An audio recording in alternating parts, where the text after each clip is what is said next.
Karibu nyumbani. Pazuri, asante. Mume wangu. Mama.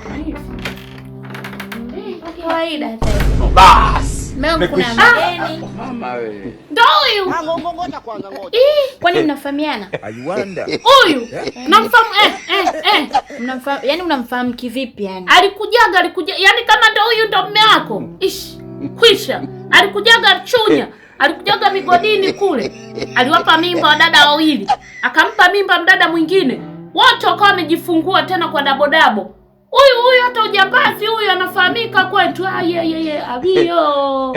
Hadi ujambazi huyu anamfahamu nyumbani. Ameiba madebe ya mahindi kwa jirani yangu mimi, madebe matatu, hata nyumbani ana kesi ya kuiba mahindi. Ndio mume wako. Mama. Mume wangu anachoongea ni kweli au yani mnanichanganya? Sielewi. Sikia. Hadi wake za watu wametembea nao, wake za watu kama 10. Ameifumaniwa.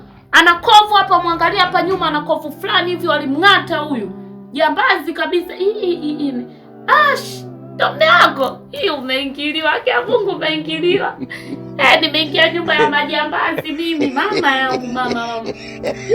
Kikifoka kistaarabu mwenyewe. Utafikiri sio yeye yule ambaye alikuwa akiingia kuiba, anang'ata hadi watu, anakata hadi mkono. Kuna mtu amaimuua huyu.